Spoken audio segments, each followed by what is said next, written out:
नमस्कार, वेलकम। आप सभी का स्वागत है आज के चर्चागंज के एपिसोड में। जी हाँ, हम हैं चर्चागंज में, एक ऐसी जगह जहां पर लोग मिलते हैं, बहुत सारी चर्चा होती है, बहुत सारी बातें होते हैं, कुछ खट्टी मीठी, कुछ जानकारी, कहां से कहां बात निकल जाए कुछ मालूम नहीं है। जैसा कि आपने देखा होगा हमारे पिछले एपिसोड में दिव्य प्रकाश दुबे जी के साथ में, जो कि एक जाने माने लेखक है, हमने बहुत कुछ सीखा, बहुत कुछ जाना। आज भी हमारे साथ ऐसे ही एक बहुत ही अजीम, बहुत ही लाजवाब हस्ती है, बहुत ही अलग हस्ती है जो हम आपके लिए लाए हैं। इनका नाम है समीर गोस्वामी जी। मेरी तरह ही ये भी कहानियां सुनाते हैं। इन्होंने सालों से प्रेमचंद और कई सारी कहानियां सुनाई हैं ऑडियो फॉर्मेट में। ये बहुत ही जाने माने नाम है आज के समय में, और अगर आपने इनकी कहानियां अभी तक नहीं सुनी है तो आप कुछ मिस कर रहे हैं। तो बिना कोई विलंब किए चलिए बढ़ते हैं आज के चर्चागंज के इस एपिसोड की ओर। समीर जी, वेलकम। नमस्कार। नमस्कार नमस्कार। और सभी बहुत ही ऑडियंस। खुशी हो रही है आपको यहाँ पर बुलाकर। Thank you so much. नहीं, मुझे बहुत खुशी हो रही है कि चलिए, और आपने तो बहुत भारी भरकम इंट्रोडक्शन दे डालते हैं क्या नहीं तो एक जब स्टोरी टेलर बोल रहा है कि वो सुनाते हैं तो मतलब उससे तो ज्यादा ही हो गया। अलबत्ता मैंने पीयूष आपका जरूर पहले भी सुना था। हैबिट है मेरी, कोई नया स्टोरी टेलर आता है तो मैं उसको सुन लेता हूँ। I was impressed with your voice and delivery. बहुत बहुत धन्यवाद, बहुत बहुत धन्यवाद। इनफैक्ट मैं चाह रहा था कि आज चर्चागंज में हम, क्योंकि हम भी कहानियां सुनाते हैं, हम वॉइस इंडस्ट्री में, हम पॉडकास्टिंग करते हैं, बहुत कुछ तालमेल बैठ रहा है। तो हम कुछ चर्चा जो करेंगे, सुनने वालों में से भी ऐसे बहुत लोग हो सकते हैं जिन्हें इंटरेस्ट हो जानने के लिए कि भाई ये दुनिया है क्या, पॉडकास्टिंग की दुनिया। तो कुछ इस बारे में चर्चा करेंगे, लेकिन काम की बात में जाने से पहले आप ये बताइए कि आप कहीं से अभी घूम के आ रहे हैं, कहाँ से घूम के आ रहे हैं हाँ, आप? मैं एक्चुअली गया था। बहुत होली प्लेस है, और ऐसा है कि मैं उस प्लेस पर कई बार जाता हूँ और मुझे वो हमेशा अट्रैक्ट करता है। और मैं कई बार लोगों से बोलता हूँ कि ये एडिक्टिव प्लेस है, और वो नाम है उसका बनारस। बनारस। मतलब बहुरंगी मेरी तो चीजें। बनारस की सर एक ही याद है, वहां का चाट, वहां पे जाके टमाटर चाट खाना और घाट पे बैठना।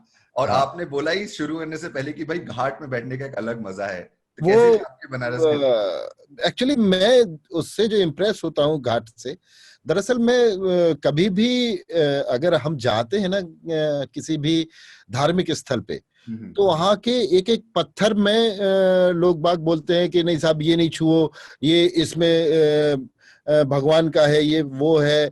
आपके बहुत रिस्ट्रिक्शंस कर देते हैं। जबकि घाट पे मैं गया तो जो उनका वो प्लेटफॉर्म है, तखत जिसको बोलते हैं, अ, उस पर जब वो पूजा कर रहे होते हैं तब तक वो पवित्र है। हम्म। पवित्र तो खैर हमेशा है, लेकिन तब तक वो लोग बागों से दूर रखते हैं उसको। जी। लेकिन जैसे ही एक बार उनकी पूजा समाप्त हुई, आप उस पर बैठिए, आप उस पर लेटिए, आप उस पर कुछ भी, मतलब वो एक आम आदमी के उपयोग के लिए चीज हो जाती है। वो आपको वहां, और शांति जो है, इतनी सब भीड़ भाड़ होने के बावजूद भी आपको शोरगुल नहीं सुनाई देगा। आराम से लोग बाग वहां बैठे रहेंगे। आजकल लेमन टीवी वहां अच्छे से अच्छी बढ़िया लेमन टीवी मिलने लगी है, तो हाँ। उसका लुत्फ लीजिए। और आपको जब तक बैठना है तब तक बैठिए, पूरी एक अलग रात ही वहां पर आवाजाही। एक अलग ही सुकून आता है हाँ, बैठ के। मतलब कि इतने आपके आसपास इतना हलचल है, इतना शोर हो रहा है, लेकिन जब आप वहां बैठे हैं, चाहे आप लेमन टी लेके बैठे हैं या नहीं लेके बैठे, एक अलग ही तरह का सुकून। बिल्कुल वहां लगा रहता है, बैठे रहो। अगर आपको कोई काम नहीं है तो फिर आपको वहां से भागने का मन भी नहीं करेगा। तो ये घाट जो है, बनारस के घाट मुझे हमेशा बुलाते रहते हैं। I don't know why, but वो बुलाते रहते हैं कि आओ। और मैं वहां पर जब मौका लगता है तो मैं चला जाता हूँ। फैमिली कभी नहीं गई थी, तो इस बार मैंने सोचा चलो फैमिली को ट्रिप करा देते हैं। लॉकडाउन में कहीं जा नहीं पाए, जरूर। तो इस बार दूसरा मेरा उद्देश्य ये था कि इतनी बार मैं बनारस गया, लेकिन मैंने जो प्रेमचंद जी के लगभग पूरे साहित्य को ऑडियो बुक में कन्वर्ट कर दिया। हम्म। उनका बर्थ प्लेस वैसी बनारस में है, जो लम्ही गांव बनारस में ही। अब तो सारे गांव उसमें मिल गए हैं बनारस में, तो वो अलग नहीं हुआ। लम्ही मतलब गांव ना रह के बनारस का एक मोहल्ला हो गया है एक प्रकार से। तो अच्छा। वहां पर जाने का बहुत दिनों से मन था, तो वहां भी प्रेमचंद जी की बर्थ प्लेस पर भी मैं गया वहां पर देखने के लिए कि क्या स्थिति है। लेकिन पीयूष, बट मुझे बड़ा मतलब अच्छा नहीं लगा वहां जाकर के, क्योंकि अच्छा। मैं किसी और माइंड सेट से गया था वहां पर।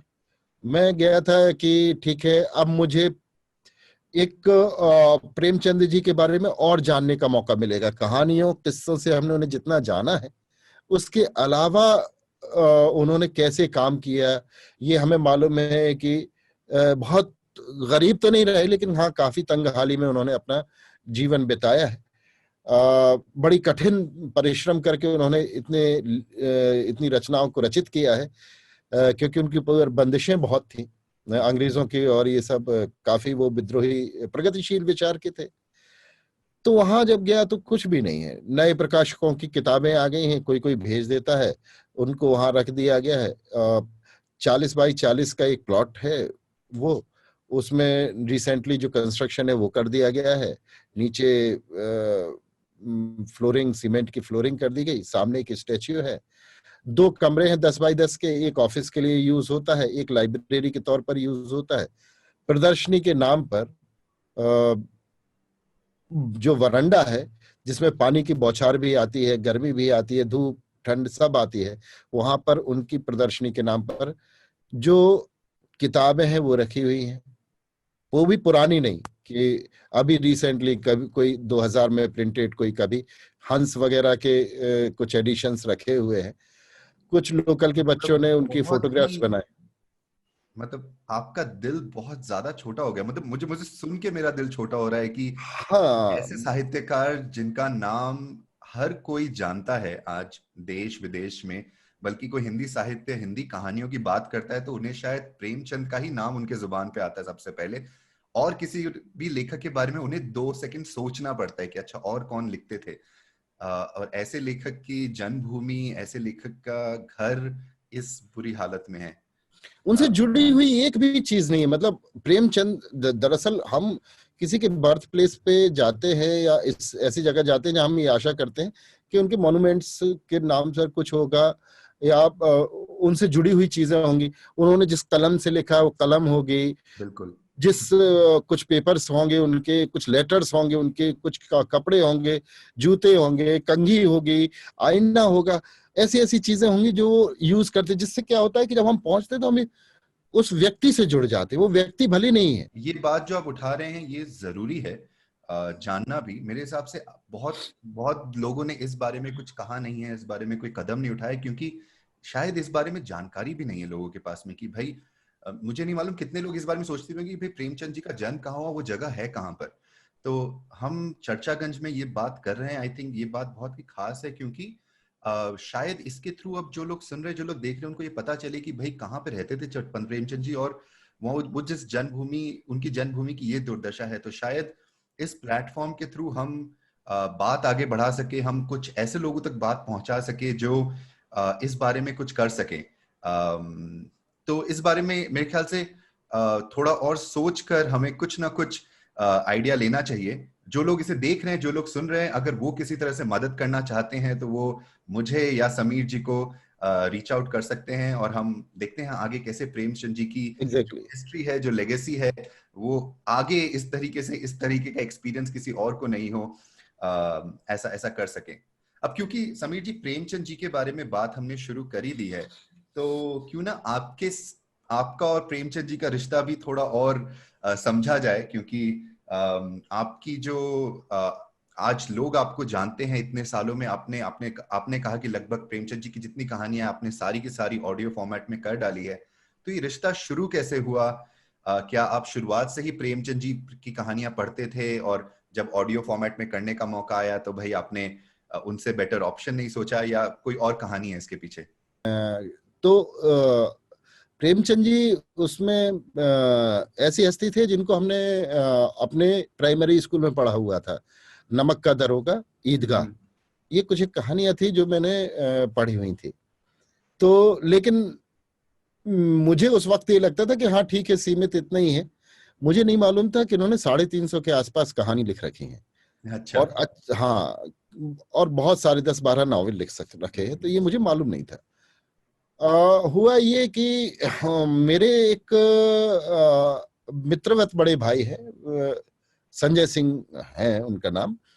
तो वो हमेशा एक चीज बोलते थे कि अगर आपको भारत को समझना है, गांव को समझना है, तो आप प्रेमचंद को पढ़िए। बिल्कुल। और अगर वैल्यूज आपको ट्रांसफर करनी है अपनी नेक्स्ट जनरेशन में, तो उन वैल्यूज के लिए आप प्रेमचंद को पढ़ाइए, उनको, बच्चों को। ये बात उन्होंने मुझे करीब 2014-2015 में हमसे बोलना शुरू किया। एक दिन मैंने उठा करके पूरा का पूरा जितना प्रेमचंद का मानसरोवर 1 2 3 4 5 जितनी उन्होंने मानसरोवर 8 निकाली है, और बाकी कहानियां और हैं।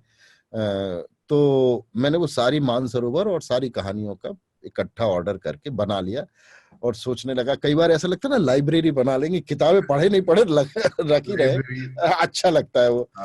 तो वो मैंने मंगा ली और पढ़ने की कोशिश की। तो वास्तव में मुझे समय नहीं मिला पढ़ने के लिए। अब मैं बार बार उनको देखूं लाइब्रेरी को कि मानसरोवर एक ही कंप्लीट कर लूं मैं, फिर दूसरे पर जाऊं, लेकिन समय नहीं मिलता था। तो समझ में नहीं आया कि क्या किया जाए, क्या नहीं किया जाए। ऐसे ही बैठे बैठे एक बार मूड बना, तो मैं टेस्टिंग कुछ कर रहा था। तो मैंने प्रेमचंद जी की एक कहानी है जुर्माना, तो वो जुर्माना कहानी मैंने रिकॉर्ड करी। अच्छा, इसके पहले मैं एक प्रोग्राम बनाता था जो फिल्मी हस्तियां हैं उनके ऊपर, और उसका फिल्मी चक्र नाम था। तो उस पर उनकी पूरी बायोग्राफी में दिया करता था। तो मैंने वो अपने फ्रेंड सर्किल में या अपना जो सोशल मीडिया ग्रुप है उससे भेज देता था। अब जब मैंने ये जुर्माना रिकॉर्ड की, तो वो जुर्माना लोग बागों के पास भेजी, तो उनको बहुत पसंद आई वो कहानी। बोले नहीं, बहुत अच्छा पढ़ा है, और भी कहानियां भेजो।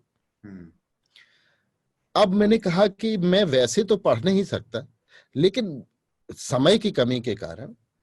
अच्छा, मेरे साथ, मैं हमेशा बताता हूं, मेरे साथ एक और बड़ी दिक्कत है कि जो मोशन सिकनेस है वो प्रॉब्लम मुझे है। तो जब भी मैं गाड़ी में 4 व्हीलर में ट्रेवल करता हूं तो मैं ही ड्राइव करता हूं। अगर मैं ड्राइव नहीं करूंगा तो मुझे वॉमिट होने लगता है। ये बहुत लोगों को प्रॉब्लम होता है। बहरहाल, तो ये इस मोशन सिकनेस के कारण मुझे लगा कि ये सभी के साथ प्रॉब्लम हो सकती है। तो मेरा जो खाली समय था वो ट्रेवलिंग के समय था, और वो मैं यूज नहीं कर पा रहा था। तो मैंने कहा अगर ये रिकॉर्ड करके अगर सभी लोग सुन सकें इसको, तो उनका जो ट्रेवलिंग के समय है वो उनका उपयोग में आ जाएगा। वो कहानी जो लोग सुनना चाहते हैं वो तो वो मैंने रिकॉर्ड करना शुरू कर दिया। इसके बाद मुझे लगा कि अरे वाह, मैं और भी इसमें एड ऑन कर सकता हूं कि और कौन बेनिफिशियरी इसमें हो सकते हैं। तो मुझे लगा हाउसवाइफ्स हो सकती हैं। वो बेचारी खाना बना रही हैं, हाउसवाइफ्स कुछ भी काम कर रही हैं, घर की साफ सफाई कर रही है।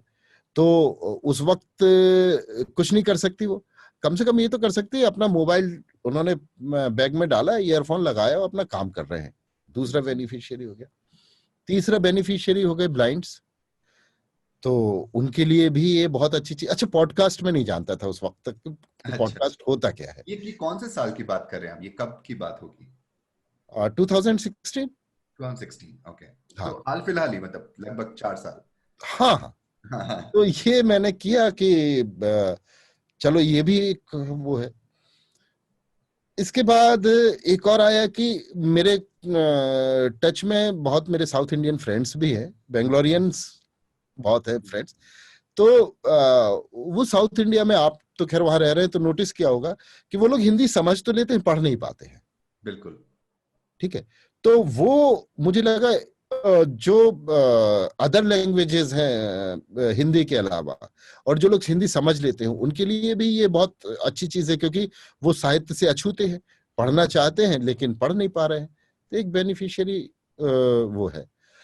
मेरा तो ये भी चौथा, मानना है समीर जी की कहानियों का काम है लोगों तक पहुंचना। किस फॉर्मेट में पहुंचे, वो चाहे हाँ, पिक्चर बन जाए, साउंड बन जाए, जब तक लोगों को समझ में आ रहा है, चाहे वो लेखन में हो, चाहे वो किसी भी। इसीलिए शायद और शायद मैंने, आपने ओ हेनरी कहा तो मुझे ये बात ध्यान आई कि कहानियों का लैंग्वेज से भी कोई रिस्ट्रिक्शन नहीं है। नहीं, अगर वही कहानी को लेके आप हिंदी में पढ़ दीजिए, ओ हेनरी कहानी आपको उड़िया में मिल जाएगी, आपको कन्नड़ा में भी मिल जाएगी, आपको तमिल में मिल जाएगी। क्योंकि बात ये कि कहानियों के जो सफर है वो रुकना नहीं चाहिए, कहानी लोगों तक पहुंचती रहनी चाहिए। पहुंचती रहनी चाहिए। बस यही जो सारी चीजें थी।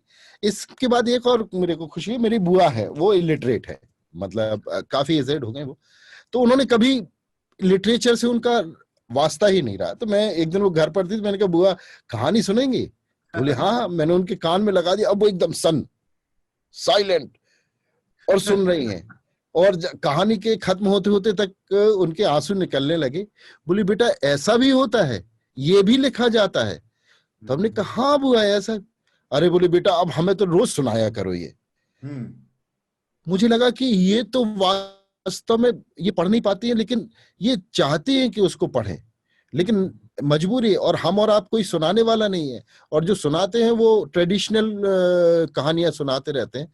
तो ये कुछ कर करके फिर मैंने प्रेमचंद जी के, चूंकि मेरे पास 8 भाग रखे हुए थे और बाकी स्टोरीज भी रखी हुई थी, तो एक एक करके मैंने इस लालच में भी रिकॉर्ड करना शुरू कर दिया कि मैं तो पढ़ ही लूंगा, कम से कम कोई सुने या ना सुने मेरी इच्छा पूरी हो जाएगी। वो कहानी रिकॉर्ड जानी अनजानी की शुरुआत भी कुछ इसी तरह हुई थी। अचानक से एक दिन, तो मैं थिएटर पिछले 10-12 साल से थिएटर कर रहा हूँ बैंगलोर में। और हम लोग का इंग्लिश थिएटर है, क्योंकि हमारे ग्रुप में अलग अलग जगह से अलग अलग भाषा बोलने वाले लोग हैं, तो इंग्लिश एक कॉमन भाषा थी जिससे हम कनेक्ट किए, तो हमने इंग्लिश में काम किया। मैंने जो काम किए 10 साल, वो भी सब जगह इंग्लिश में ही बातचीत, इंग्लिश में ही मीटिंग्स। तो एक पॉइंट ऐसा है कि मुझे पता चला कि मैं आसपास हर चीज इंग्लिश में ही कंज्यूम कर रहा हूँ, जो देख रहा हूँ टीवी में भी, जो पढ़ रहा हूँ न्यूज़पेपर में भी, सब कुछ इंग्लिश है। तो उससे जो मेरी जो भाषा के साथ, हिंदी भाषा के साथ जो एक कनेक्शन थी, बचपन में जो कहानियां पढ़ते थे, कविताएं लिखता था, वो किसी तरह से छूट गई है। और अभी भी क्योंकि मैं लगभग 7-8 जगह रह चुका हूँ, तो मेरी हिंदी जो है वो इतनी प्योर नहीं रही। हिंदी जो है वो अलग अलग जगह से प्रभावित होके मतलब अपनी एक अलग ही हिंदी बन गई है। कोई सुनता है तो बोलता है कि भाई आपने यहाँ लिंग गलत यूज किया, आपने वहां सर्वनाम गलत यूज किया। हाँ, हो सकता है। तो उस समय जब ये रियलाइज हुआ, तो पता चला कि क्यों ना कोशिश की जाए कि भाई कोशिश करके रोज कहानियां पढ़ी जाए। और क्योंकि ऐसे आप जल्दी से किताब उठा के बस पढ़ने बैठोगे नहीं, तो लगा पॉडकास्ट के फॉर्म में करते हैं, ताकि उससे बनाने के बहाने हम पढ़ना शुरू कर दे, और कहानियां पढ़ते पढ़ते भाई हमारी हिंदी भी शायद और सुधर जाएगी, और कहानियों का मजा तो आएगा ही। पता नहीं आप कह रहे हैं कि हिंदी अच्छी नहीं है, क्यों कह रहे हैं? वैसे तो हिंदी अच्छी है, बहुत अच्छी है। लेकिन भाषा की क्योंकि बात कर रहे हैं, आपने आपने कहा कि आप प्रेमचंद से पहले भी आप प्रोग्राम बनाते थे। तो क्या वो भी ऑडियो फॉर्मेट में था? मेरे हाँ हिसाब से आप आकाशवाणी में भी थे, तो क्या आप आकाशवाणी की बात कर रहे थे कि हाँ, डीडी? आकाशवाणी के लिए। अच्छा, मैं तो आकाशवाणी के लिए ही प्रोग्राम बनाता था, वहां पर कुछ कंपेयर्स उस प्रोग्राम को बनाते थे। तो जो मेरे प्रोग्राम ऑफिसर थे, उनसे मैंने कहा ये मुझे पसंद नहीं आता है, हम्म, आप इतना अच्छा प्रोग्राम है और उसमें मुझे लगता है कि और इनहेंस किया जा सकता है इसको, तो बोले आप बना लो।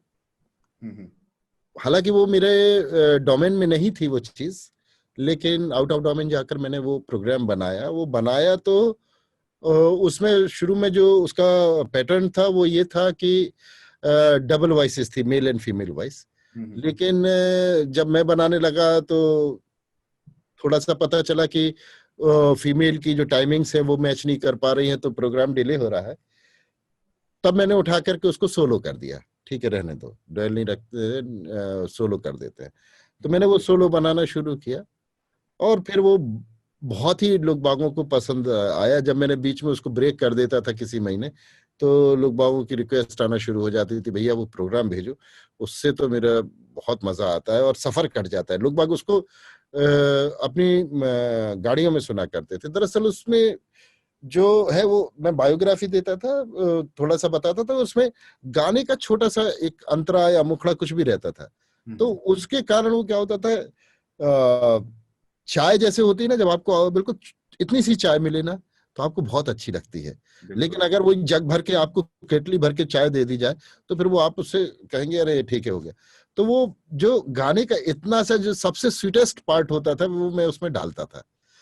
तो उसके कारण वो पूरा प्रोग्राम ऐसा लगता था। कई लोग शिकायत करते थे यार वो गाने में जब तक हम खोते हैं तब तक तुम्हारा गाना खत्म हो जाता है। तो हमने कहा, उसकी खासियत ही यही है कि वो उतना बस सुना रहे हैं इसलिए अच्छा लग रहा है, पूरा सुनाएंगे तो शायद आपका मन भर जाएगा। आकाशवाणी में कितने साल तक आपने काम किया? मैं अराउंड 95 में मैं हुआ था वहां पर ड्रामा आर्टिस्ट। हम्म। तो एक तो हमारे यहाँ हिंदी तो मेन लैंग्वेज है ही, और जो हमारे यहाँ की लोकल लैंग्वेज तो नहीं बोलेंगे, बोली जो बोलते हैं, भाषा और बोली में बिल्कुल। एक आपको फर्क पता है भाषा और बोली में क्या फर्क होता है? बिल्कुल। मैं मतलब टेक्निकल, क्योंकि मैं पूछ लेता हूँ अपने बच्चों से भी पूछ लेता हूँ, और everybody should aware about that कि what is the difference between these two. मतलब भाषा क्या होती है और बोली क्या होती है, नहीं मालूम टेक्निकली। अगर कोई पूछे कि दोनों में कैसे आप आइडेंटिफाई करेंगे कि ये भाषा है ये बोली है? टेक्निकली तो मुझे नहीं मालूम है, लेकिन मेरी ये समझ है कि जो भाषा है, भाषा की अपनी एक ग्रामर सेट है, भाषा का अपना एक स्क्रिप्ट सेट है। लेकिन उस भाषा को जब लोग बोलना शुरू करते हैं तो वो अपने लहजे, अपने जगह के हिसाब से वो उसमें बदलाव आ जाता है। तो वो फाइन। उस जगह में जो जिस तरीके से लोग उस भाषा को अप्रोच करते हैं वही उस जगह की बोली बन जाती है। तो नहीं, ऐसा एक्चुअली नहीं। दरअसल क्या है कि भाषा वो है जिसकी लिपि है, जिसकी खुद की लिपि है, जिसको खुद अलग तरीके से लिखा जाता है। जैसे पंजाबी को पंजाबी में भी लिखा, पंजाबी अलग लिखी जाती है, गुजराती अलग लिखी जाती है, लेकिन राजस्थानी नहीं लिखी जाती। राजस्थानी कोई लिपि नहीं है, इसलिए राजस्थानी बोली है, भाषा नहीं है। ठीक है ना? भोजपुरी बोली है, भाषा नहीं है, क्योंकि भोजपुर की फॉन्ट नहीं है, उनका कोई फॉन्ट नहीं है, लिपि नहीं है उनका लिखने का। बंगाली भाषा है क्योंकि उनकी बंगाल की भाषा अलग निकलती है।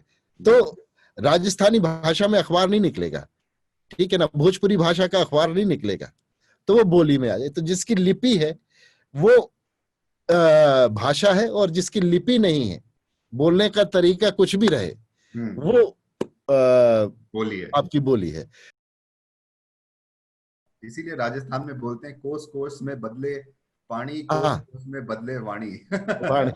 ऐसा हमारे यहाँ बुंदेलखंड भी, हम बुंदेलखंड एरिया के हैं, तो यहाँ भी यही है कि थोड़ा थोड़ा से दूर पर आप जाएंगे तो आपको बहुत परिवर्तन मिल जाते हैं। कई शब्द ऐसे होते हैं जो मुझे भी समझ में नहीं आते, बुंदेलखंडी मुझे समझ में नहीं आते कि ये क्या बोल गए, लेकिन समझ में काफी चीजें आ जाती हैं, हिंदी वालों को भी समझ। तो वो मैं हिंदी वाला भी ड्रामा पास था और बुंदेली वाला भी ड्रामा पास था। तो 95 में वो एसोसिएशन मेरा हुआ।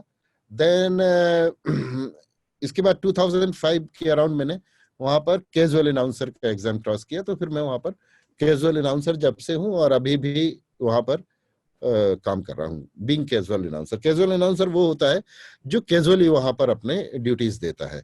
अच्छा। तो वीकली या फोर्टनाइटली हमारा 1 या 2 ड्यूटी लगता है। तो 1 महीने में 4 या 6 ड्यूटी लगता है, तो वो जाकर के एक शिफ्ट करनी पड़ती है, तो जाके करते हैं। वो शौक है तो मजा आता है उसमें करने में। तो एक तरह से पॉडकास्टिंग और कहानियां सुनाना आपके लिए बहुत ही नेचुरल ट्रांजिशन रहा है, क्योंकि आप आवाज की दुनिया से शुरू से ही इतने एसोसिएटेड रहे हैं कि आपको कभी ऐसा लगा कि भाई आप जो अब कर रहे हैं ये बहुत अलग है पहले जो कर रहे थे उससे? हाँ, एक आकाशवाणी का स्टूडियो नहीं है और उस तरह का प्रोग्रामिंग नहीं है। आप प्रोग्राम सेट कर रहे हैं, मेरे ख्याल से आप इकलौते ही सब कुछ कर रहे हैं। तो फॉर्मेट अलग है, लेकिन फिर भी क्या आपको कभी ऐसा लगा कि नहीं, मैं ये जो कर रहा हूँ ये बहुत अलग है जो मैं पहले आकाशवाणी में करता था उससे? नहीं, ऐसा नहीं रहा मेरे साथ कि मुझे बहुत अलग दुनिया में जाना पड़ा हो। वही दुनिया रही मेरी, आवाज की दुनिया थी। और बस धीरे धीरे करते करते आगे बढ़ते गए। मतलब आप ये कहेंगे अगर आप एक बिजनेस सेट करते हैं तो उसको जब आगे बढ़ाते हैं तो कभी ब्रांच खोल लेते हैं उसकी, या कोई नया प्रोडक्ट आ जाता है तो उसको इंट्रोड्यूस कर देते हैं। लेकिन अगर आपकी मेडिकल की दुकान है तो मेडिकल की रहती है, फर्नीचर की है तो फर्नीचर की रहेगी। तो इस प्रकार से मेरा जो काम था वो वॉइस का काम था। दुकान नहीं थी हालांकि मेरी, और ना आज है, क्योंकि शौक तो दुकान नहीं कर सकते शौकीन लोग। तो वो उसी को जो है आगे बढ़ाते रहे। मेरे को उसके कारण ना ही कोई चैलेंज आया कि नहीं साहब मुझे ये सीखना पड़ेगा, वो करना पड़ेगा, एक्स्ट्रा कोई कोर्स करना पड़ेगा, वो सब नहीं, क्योंकि ऑलरेडी हमारे पास सारी चीजें थी। फिर मुझे हाँ वो उसमें रह गया था कि मुझे लगा कि लोग बागों तक ये पहुंचे कैसे, तो मैं अपने जो ग्रुप्स हैं उन पर भेज दिया करता था कहानी। लेकिन मुझे लगा कि ये बेनिफिशियरीज को बहुत ज्यादा लोगों तक पहुंचना चाहिए, तो मैं एक ऐसे प्लेटफॉर्म की तलाश में था जिस पर मैं स्टोरी डालूं और वो सब लोगों को पहुंच जाए, कोई भी शेयर कर सके उसको। करते करते मैं बीबीसी हिंदी सुनना करता था, तो उसकी न्यूज आती रहती थी। अच्छा। तो मैंने सर्च किया कि ये न्यूज जो आती है ये कहाँ से हमारे लिए पुश करते हैं।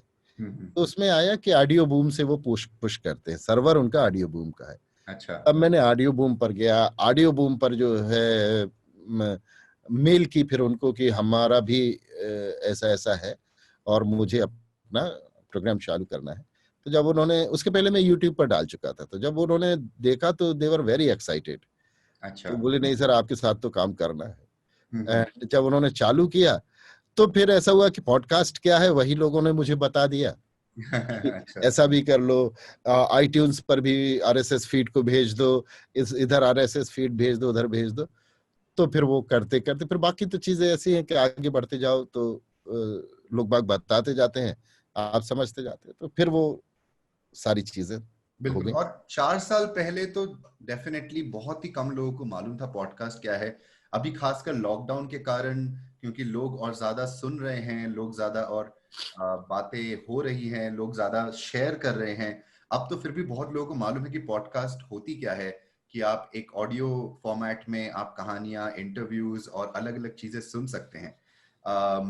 लेकिन तो आज बहुत लोग ये सवाल लेके मेरे पास आते हैं कि मुझे भी पॉडकास्ट शुरू करना है, और कितना पैसा आप कमा लेते हैं पॉडकास्ट से? क्या क्या आपको ये सवाल भी पूछा जाता है अक्सर? हाँ, ये चीज तो मतलब लोग बाग डे वन से वो चाहते हैं मेरे पास। मैं बताऊं कि ये तो एक जनरल क्यूरियोसिटी हो ही जाती है, कई लोग इसको प्रोफेशन बनाना चाहते हैं, मैं उसको गलत भी नहीं कहता हूँ। लेकिन कुछ बिल्कुल। लोग ऐसे हैं जो चाहते हैं कि इसको प्रोफेशन की तरह, पेशे की तरह यूज करें। तो वो पूछते हैं कि कैसे हो, तो उनको मैं यही सलाह देता हूँ कि पहले आप अपने आप को एस्टेब्लिश करो। आप अगर सोचो कि हम डे वन से आपकी आइडेंटिटी बन जाएगी, तो ये आर्ट की फील्ड है। आप पहले दिन क्रिकेट खेलना शुरू करोगे और सोचोगे कि मैं इंडियन टीम के लिए खेलने लगूं, पॉसिबल नहीं है। या आपको कोई आईपीएल खरीद ले, पॉसिबल नहीं है। आप पहले दिन एक्ट करने के लिए उतरो, थिएटर में जाओ, कहीं भी जाओ, और आप सोचो कि आपके ऊपर लीडिंग रोल में आपको हीरो बना लिया जाएगा, तो वो पॉसिबल नहीं है। नवाजुद्दीन, इरफान खान, इन सबका आप देख लो कितना लंबा स्ट्रगल इनका है, तो आपको वो स्ट्रगल करना पड़ेगा। और मेरा मानना है सिर्फ सिर्फ वॉइस ओवर नहीं, आप कोई भी काम कर रहे हैं, अगर आप वो काम इसलिए कर रहे हैं कि भाई मेरे को बस पैसे कमाने हैं, तो शायद आपको वो तरक्की नहीं मिल पाएगी जो आपको मिल सकती है अगर हाँ, आप इसलिए कर रहे हैं क्योंकि आपका उसमें दिल लगता है और आप उसके अलावा कुछ और सोच नहीं सकते कि कैसे। और खास बात यह है कि भाई एक बार आप करना शुरू कर दें तो हर ही काम में उतार चढ़ाव आते रहते हैं, और ये जो लगन है और ये जो आपकी जो निष्ठा है उस काम के प्रति, वही है जो लो पॉइंट्स पे भी आपको आगे बढ़ते रहने में हेल्प करेगी। वरना आप लो पॉइंट्स पे छोड़ देंगे, आप बोलेंगे कि ये नहीं हो रहा है, चलो आगे बढ़ते हैं। फिल्म इंडस्ट्री में कितने अच्छे एग्जाम्पल्स हैं इस चीज के। आप मैं नवाजुद्दीन या इरफान का फिर से नाम लूंगा। इन लोगों ने 20-20, 25-25 साल का महाभारत का चाणक्य आया था, तब से ये लोग काम कर रहे हैं। और अगर सिर्फ पैसे के लिए कर रहे होते तो ये कहीं क्लर्क कर बन गए होते, कुछ ना कुछ बन गए होते। लेकिन इन्हें हमेशा शौक ये रहा कि नहीं, हम अपना टैलेंट दूसरों को दिखाएं। सिर्फ ये चीज, पैसे उनके लिए शायद महत्वपूर्ण नहीं रहे हैं, कभी नहीं रहे। तो इसीलिए आज ये लोग यहाँ पर हैं और आगे भी बढ़ रहे हैं। पैसा उनके लिए मायने नहीं है, उन्हें एक प्लेटफॉर्म हमेशा मिलते रहना चाहिए था।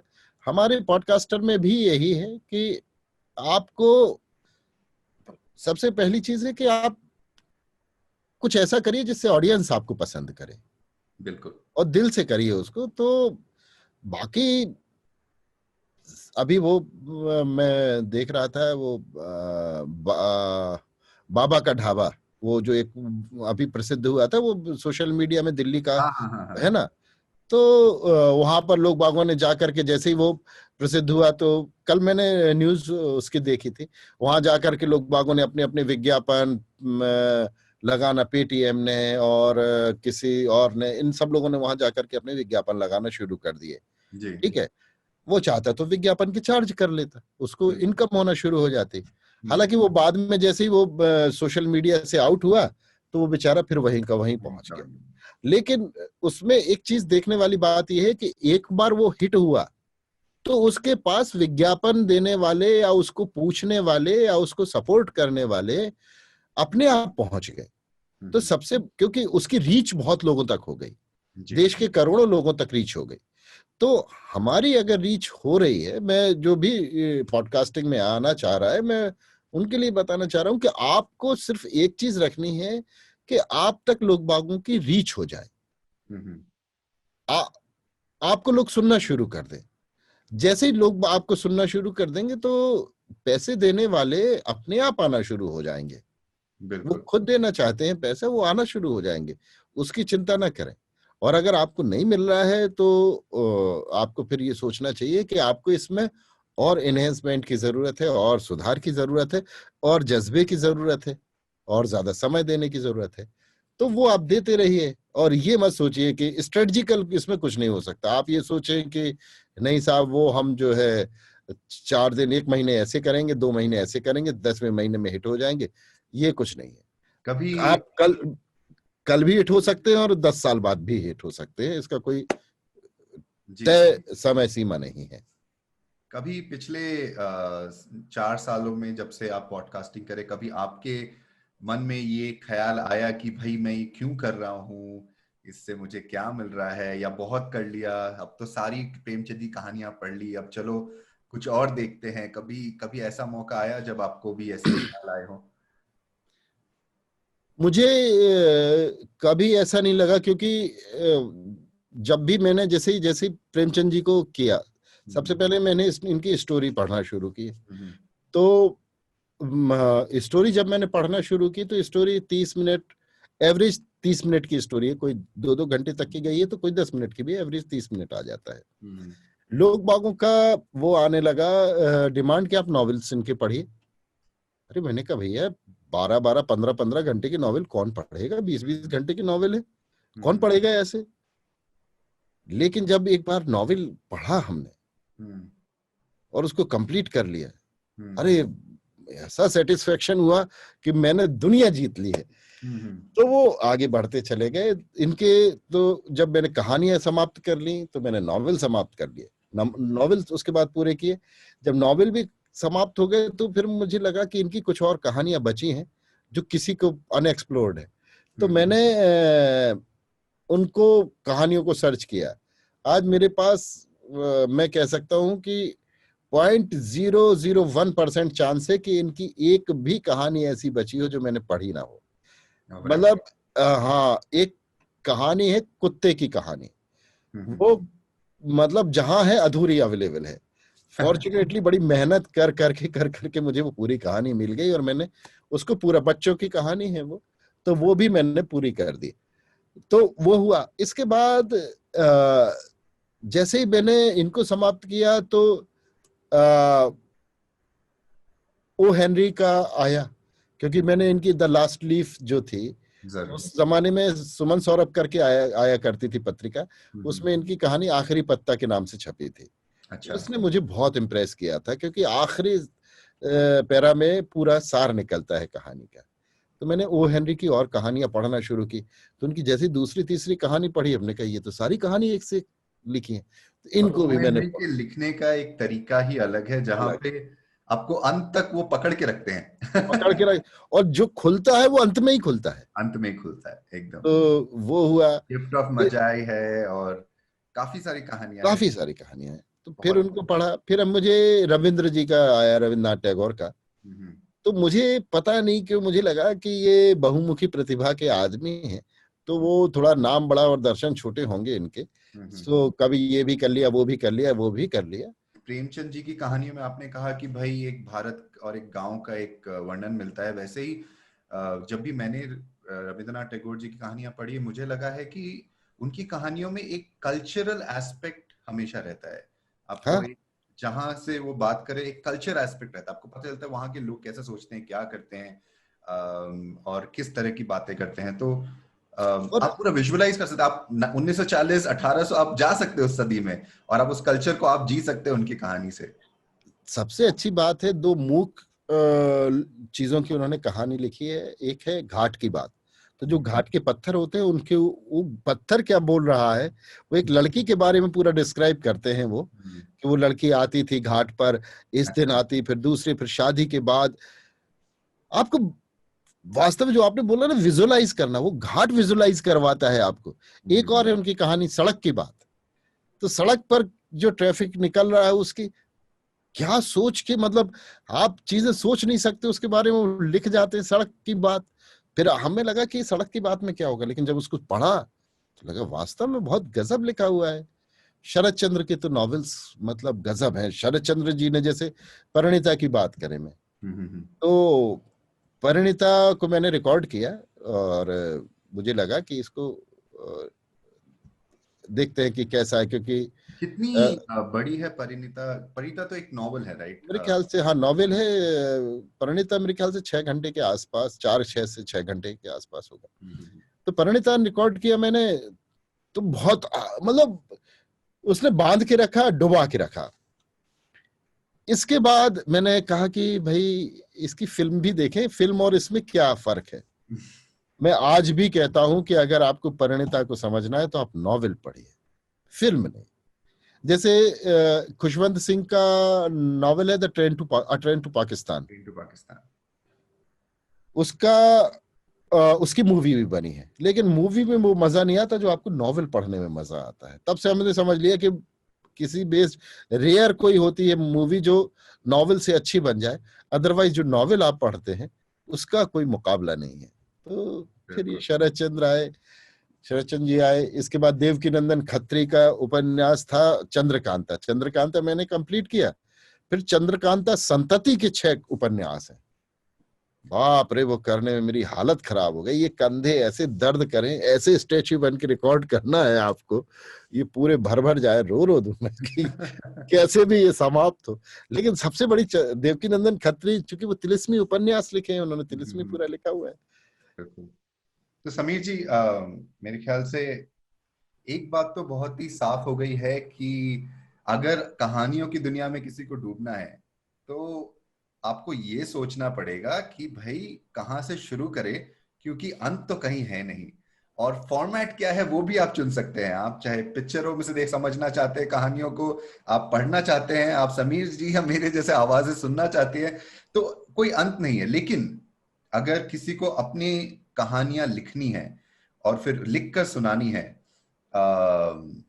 या चाहे कि भाई समीर जी हमारी कहानियां सुनाए उसका क्या उपाय है? उनको आप क्या कहना अरे चाहेंगे? मैंने जब लॉकडाउन हुआ था तो मैंने एक प्रोग्राम चालू किया था किस्से हम्म। लॉकडाउन के। तो हम्म। उसमें कई लोगों की कहानियां आई हैं, मैंने उनकी कहानियां पढ़ी भी है। हम्म। और लोग बागों को लिखना भी चाहिए। कहानी लिखना आज के जमाने में उतना टफ नहीं है। देखिए क्या था कि पहले टफ इसलिए था कि पढ़े लिखे लोग कम थे, हम्म। तो लिखने की जो शैली है वो पता नहीं थी। हम्म। लेकिन आज लिटरेट लोग ज्यादा है, उनके पास समय कम है। कई कई लोग कहते हैं कि हम अच्छा नहीं लिख पाते। मैं कहता हूँ अच्छा लिखने की जरूरत नहीं है। जो एक व्यक्ति को आप प्रेषित कर पाए वही शब्द सबसे अच्छे शब्द होते हैं। भारी भरकम शब्द के रख करके आप लोग बागों से कहें कि वो उनको समझ में नहीं आ रहे हैं, तो आप सोचें कि आप बहुत अच्छे साहित्यकार हो गए हैं, तो ये कोई जरूरी बात नहीं है।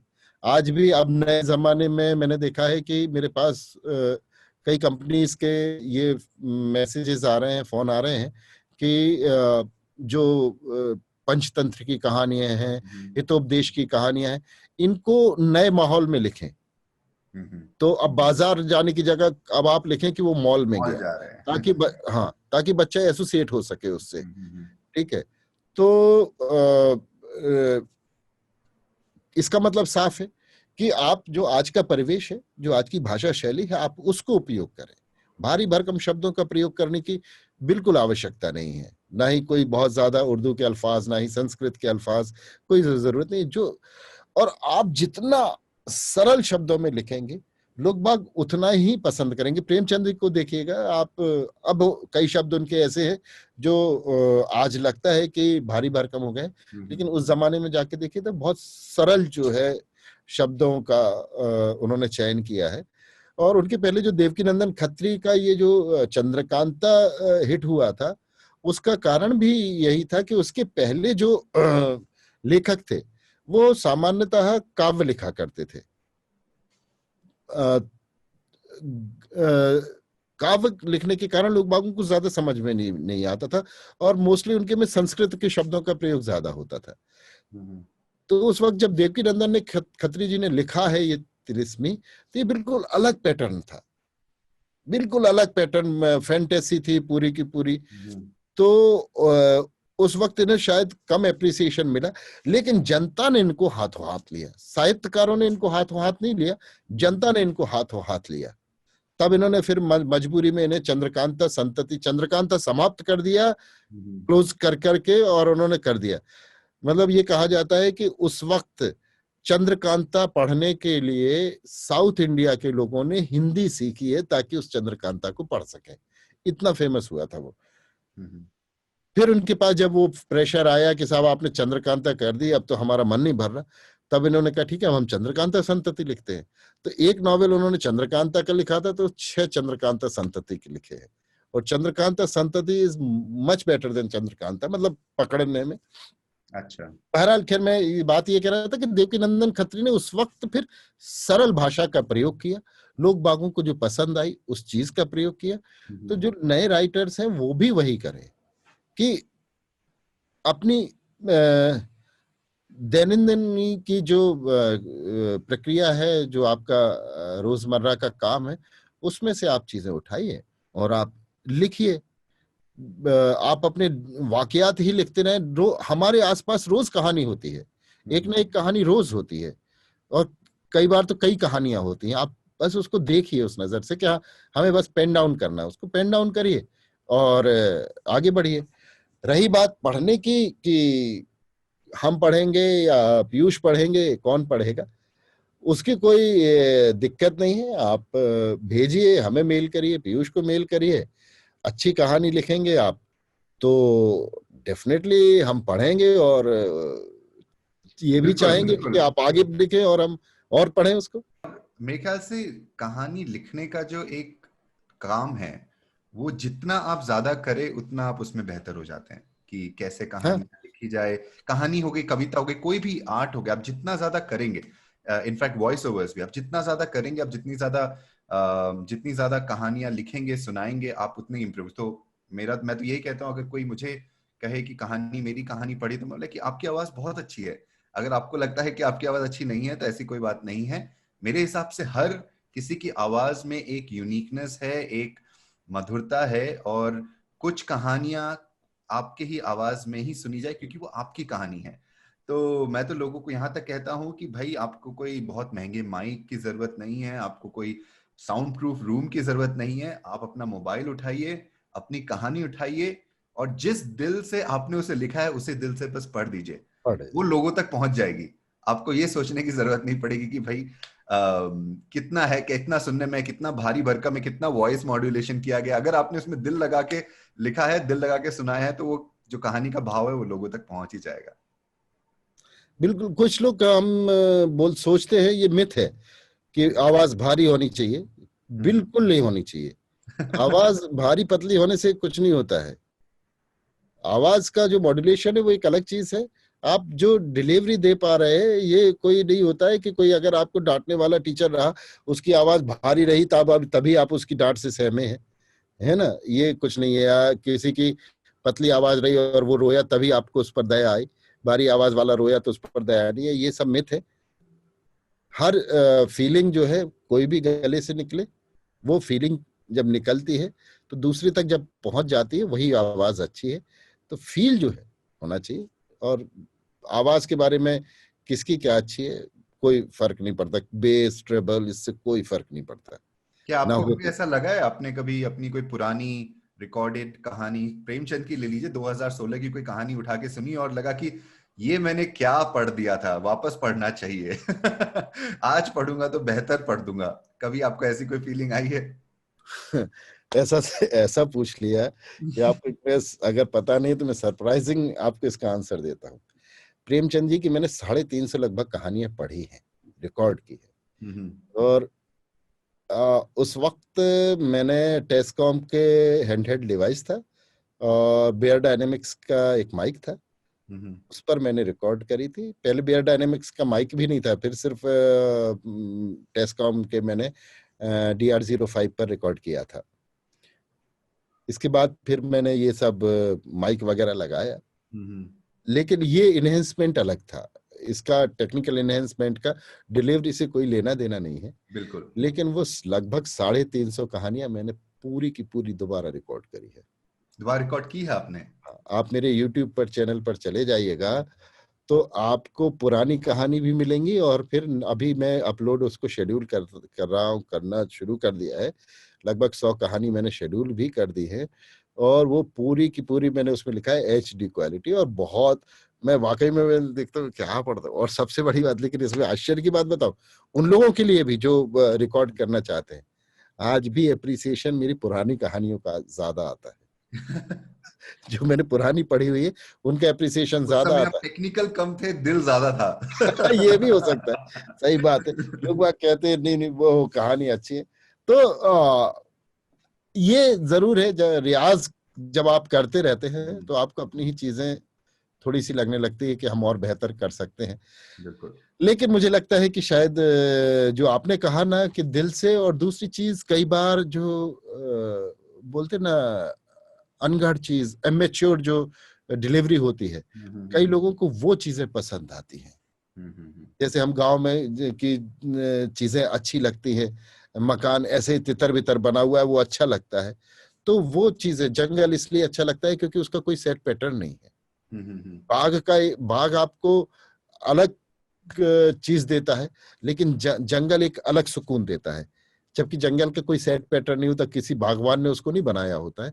तो हो सकता है कि जब मैं डिलीवरी में उतनी आपको मांझ ना पाया हूं या कुछ भी हुआ हो, और वो एक इमेच्योरिटी जो उसमें झलकी है वो लोग बागों को अच्छी लग रही हो, ये भी कारण हो सकता है। तो सारे लोगों के लिए भी एक अच्छी चीज है कि आप शुरू करेंगे तो आप पढ़ेंगे तो आपको लोग बाग लेंगे। और सक्सेस के लिए बस ना ही चिंता करिए, ना ही पीछे भागिए, और ना ही पैसे के लिए।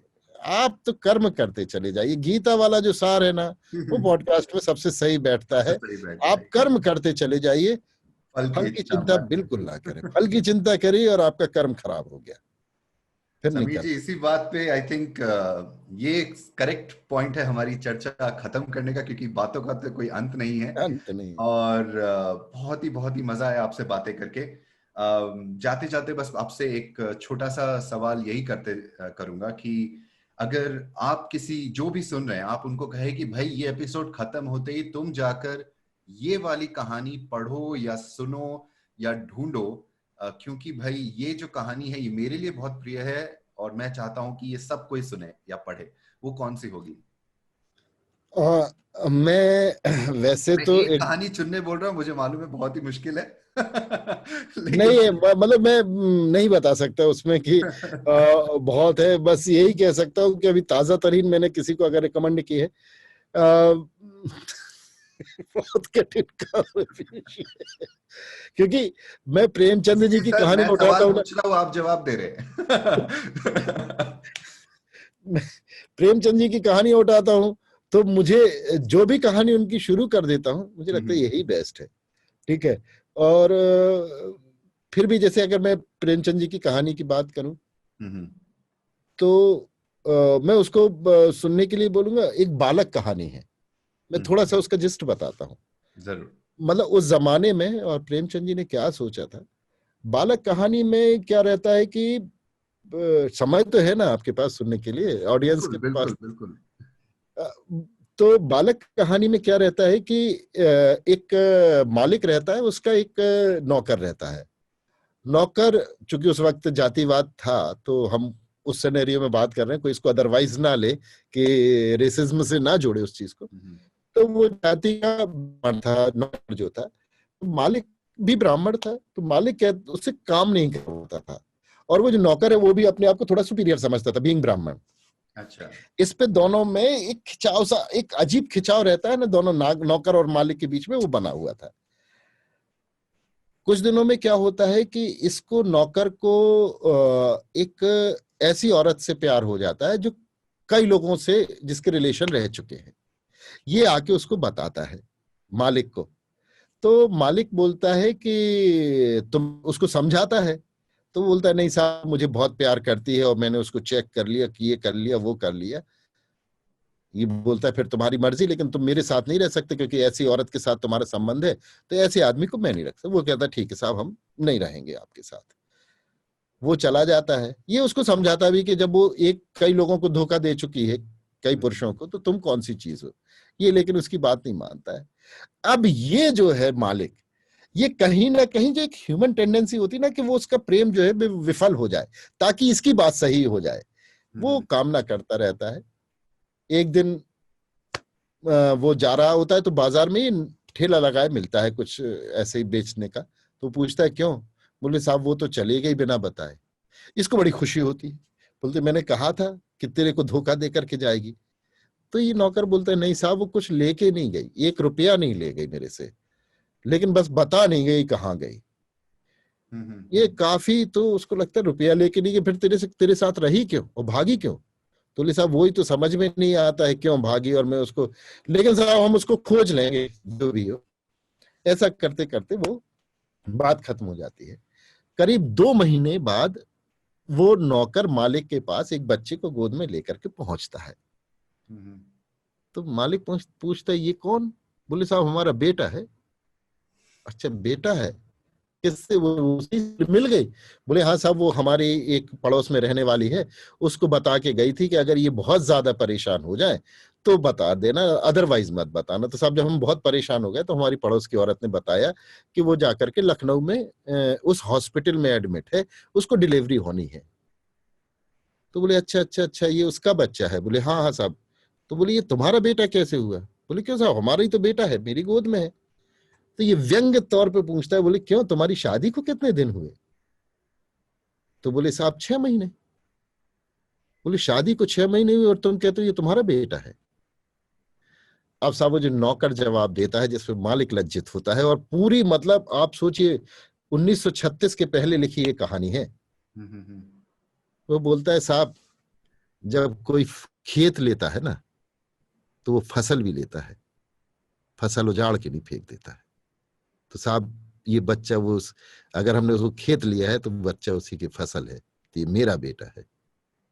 साहब इतना गहराई से लिखना, तो उसमें है। फिर मालिक बहुत लज्जित होता है। बोले इतना विशाल हृदय जो है, बोले आज मुझे लगा कि मैं उसके सामने कितना छोटा हूं। तो ये एक कहानी है जो मुझे बहुत छाप दे के गई, सिर्फ एक वाक्य के कारण कि कोई अगर खेत लेता है तो वो फसल नहीं छोड़ता। वो एक वाक्य के कारण समीर जी रोंगटे खड़े हो गए यहाँ पे। तो नहीं नहीं, वो बहुत, बहुत ही खूबसूरत कहानी, और मैंने नहीं पढ़ी है, मैं खुद पढ़ना चाहता हूँ। बालक नाम है उस कहानी का, बहुत अच्छी बालक कहानी है। प्रेमचंद की। हाँ समीर जी बहुत बहुत धन्यवाद अपना समय देने के लिए, हमारे साथ इतनी सारी प्यारी बातें करने के लिए।